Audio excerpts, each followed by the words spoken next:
السلام علیکم ورحمۃ اللہ وبرکاتہ۔ امید کرتی ہوں آپ ہوں خیریت سے ہوں گے اور میری دعا اللہ ہمیشہ آپ کو اپنے حفظ و امان میں رکھے، اپنی رحمتوں اور برکتوں کے سائے تلے رکھے۔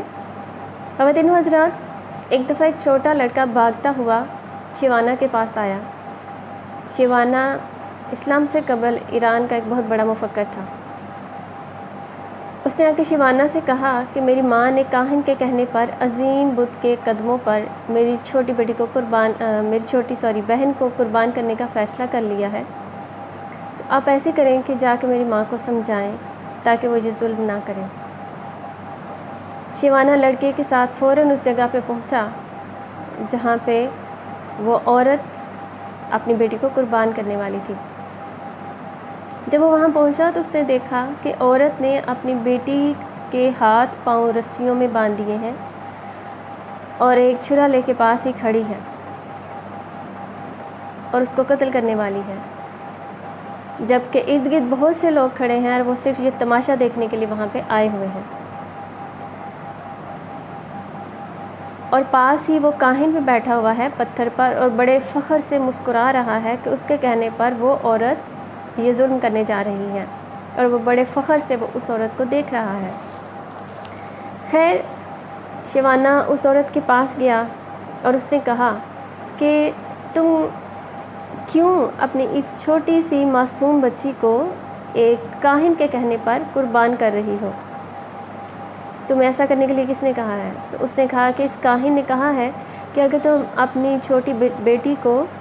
اس بت کے قدموں پر قربان کر دو گی تو تمہاری ساری زندگی کی مشکلات ہمیشہ کے لیے ختم ہو جائیں گی، لیکن اس کے لیے ضروری ہے کہ بت کی خوشنودی کے لیے میں اپنی عزیز ترین ہستی کو قربان کر دوں۔ شیوانہ نے مسکرا کر کہا کہ یہ بچی تو تمہاری عزیز ترین ہستی نہیں ہے،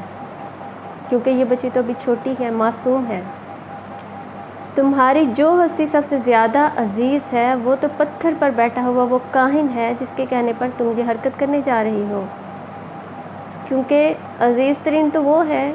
اسی لیے تم اس کی بات مان رہی ہو۔ یہ بت اتنا بے وقوف نہیں ہے کہ وہ اس چھوٹی سی بچی کو مارنے کا حکم دے، بلکہ اس نے عزیز ترین ہستی کہا ہے، تو عزیز ترین ہستی بت کے نزدیک کاہن ہو سکتا ہے، یہ بچی نہیں۔ عورت اس کی ہو سکتا ہے کہ اگر تم اس کو مارو، اپنی بچی کو مار دو، تو ہو سکتا ہے کہ تمہاری جو مشکلات ہیں ان میں اضافہ ہو جائے اور جو بت ہے وہ تم سے ناراض ہو جائے اور تمہاری ساری زندگی جہنم بنی رہے۔ خیر، عورت نے تھوڑی دیر سوچنے کے بعد بچی کے ہاتھ پاؤں کھول دیے اور چھری ہاتھ میں لے کر کاہن کی طرف دوڑی، لیکن وہ کاہن اس سے پہلے ہی وہاں سے جا چکا تھا، فرار ہو چکا تھا، اور پھر اس کے بعد کبھی بھی لوگوں نے اس جگہ پہ کاہن کو دوبارہ نہیں دیکھا۔ تو دنیا میں صرف آگاہی کو ہی فضیلت حاصل ہے، صرف شعور کو ہی فضیلت حاصل ہے، کیونکہ جو جہالت ہے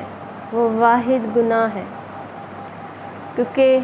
جاہل آدمی کے ذہن میں آپ کوئی بھی بات ڈال دیں، کسی بھی طرح کی ڈال دیں، وہ اس کو پرکھے گا نہیں، وہ جانچے گا نہیں، بلکہ وہ فوراً ہی اندھی تقلید کرے گا اور وہ سوچے گا بھی نہیں کہ اسے کیا کرنا ہے اور کیا نہیں کرنا ہے۔ یہی ہم سب کا بھی المیہ ہے۔ جس دن ہم اپنے کاہنوں کو پہچان لیں گے، جس دن ہم اپنے کاہنوں کو پہچان لیں گے، اس دن ہم بہت سے مسائل سے باہر نکل آئیں گے۔ تو ہمیں بھی شعور کی، آگہی کی ضرورت ہے، ہمیں بھی ضرورت ہے اس جہالت سے نکلنے کی، اپنے بنائے ہوئے بتوں کو توڑنے کی۔